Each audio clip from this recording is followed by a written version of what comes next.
Forgiveness is a thing that is often asked of us, but typically it's asked of us by those who are not currently struggling with it. It's easy to be objective about forgiveness. It's easy to dispense the advice to be forgiving, but in the middle of it, trapped in the cycles of resentment and anger, it's almost impossible to see the forest through the trees. And worse, we are so often told that we should forgive and forget. But what good is forgetting when there's so much to learn?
May we light this chalice in the spirit of ease. May we light it with the intention that our hearts be made lighter. May this flame be ever true in its course to lighten the burden upon our hearts. Hearts that would be freer, hearts that would be at ease, and untroubled by the trespasses of the past.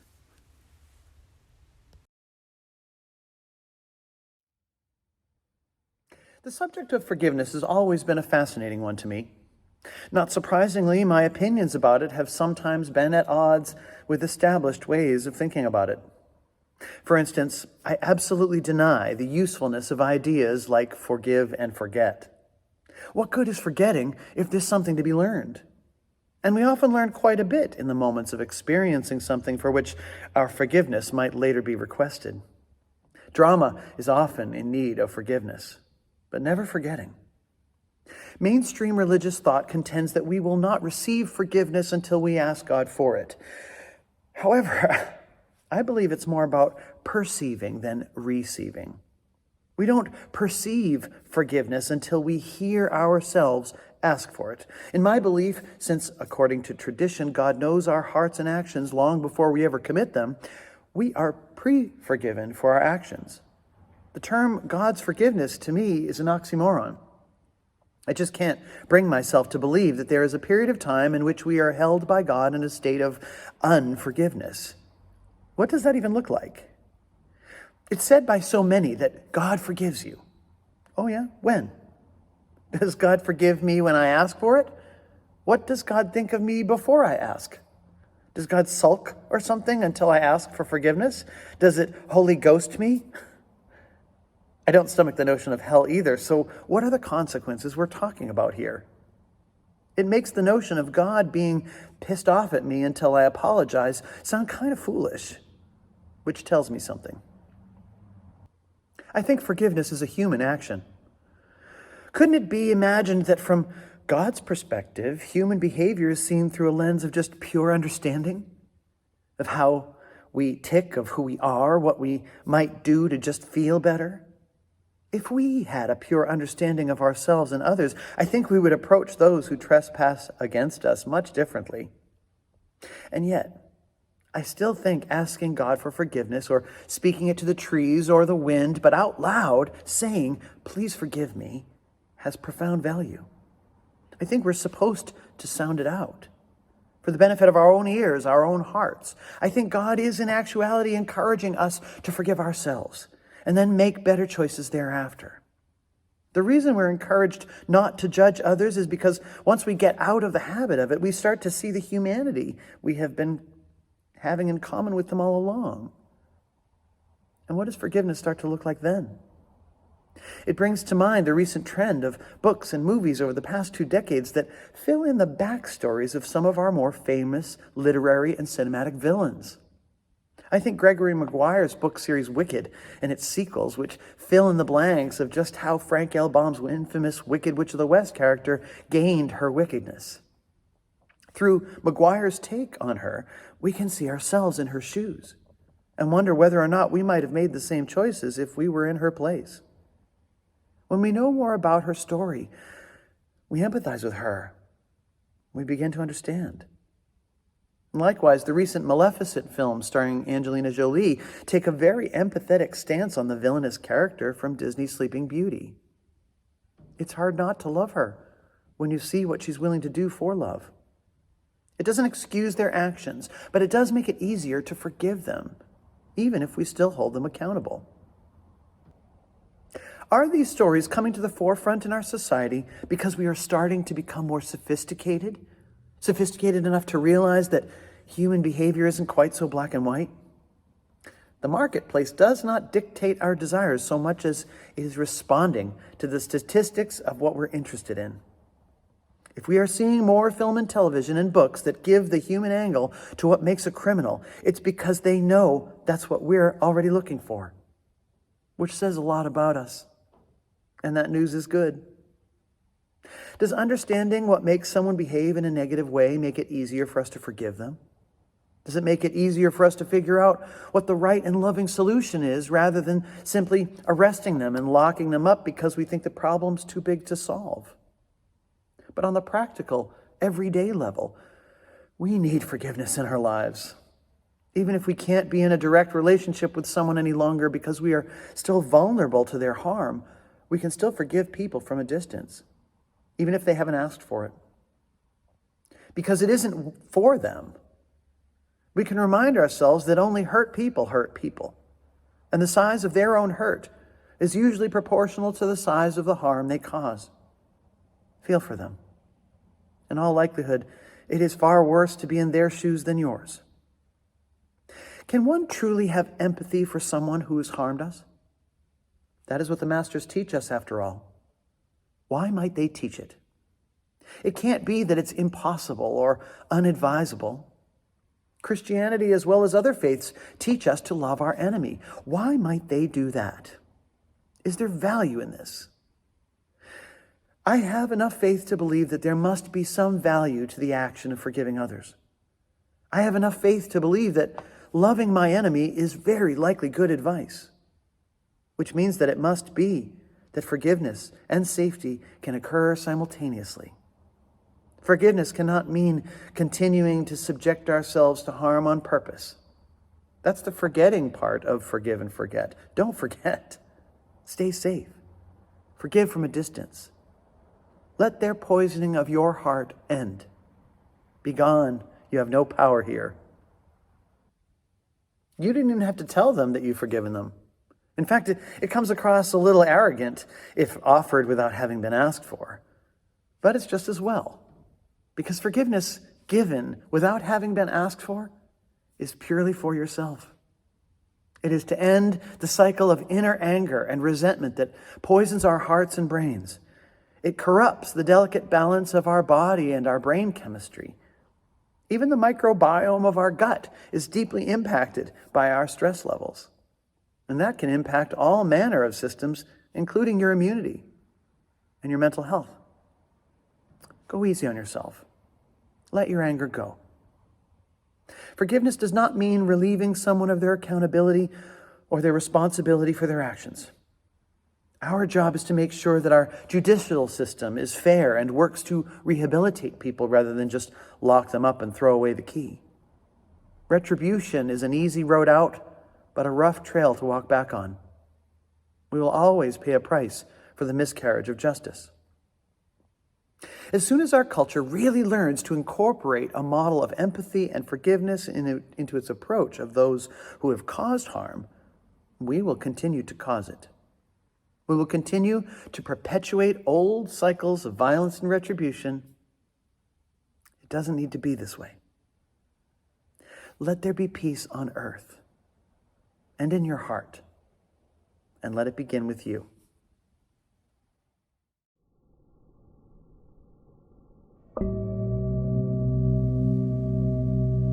Be at ease now and breathe.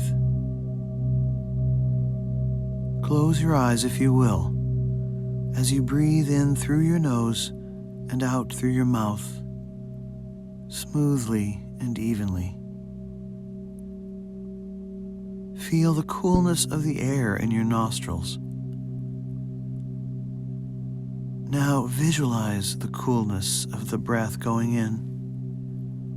Don't just feel it. Imagine a look to it. Make it glow. What color is it? Picture your body becoming infused with this glowing breath.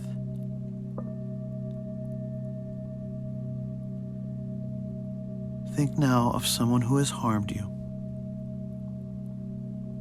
either emotionally or physically, or both, or financially. Picture them standing there, and breathe.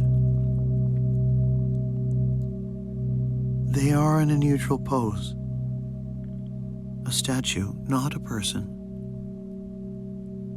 Their facial expression is neither blank nor alert. It is neutral. This figure can do you no harm. It is a construction. You are safe. In a moment, I will have you take a deep breath from which I will invite you to blow it out very slowly.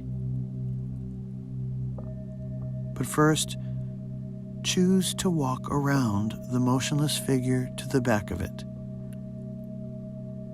You have become curious about what is behind it all. You see this figure from the back, and it resembles a many-storied building in miniature. There are no outside walls. It is like an open dollhouse, with stairs and hallways, rooms upon rooms, stories of the life of this figure. Before we take our deepest breath, look upon the different stories. Look at the small bits of daily life occurring everywhere before you. All at once, you can't take it all in. You're not supposed to. Now, visualize a spinning green light in the center of your chest. The faster it spins, the more it glows, and a deep humming sound grows in volume. Deeply breathe in this glowing light, as deeply as you can. Slowly exhale the light into the rooms. See the glowing breath winding its way through the air shafts and living rooms and offices and nurseries and life. See it filling every space and behind every wall out of view. Send light especially to those places you cannot see. Take another breath and exhale slowly again into the structure before you. Send healing along the light. Flood the space with peace. Allow your breathing to return to normal. Turn and walk away.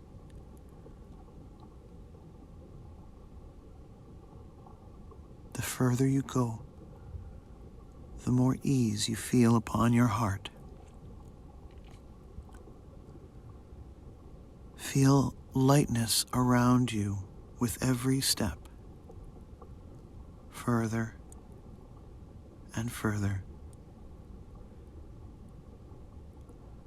The figure now far receded behind you. Feel relief.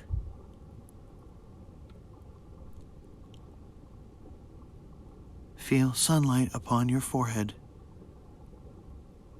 Warm, easy, free. Take one final breath and return.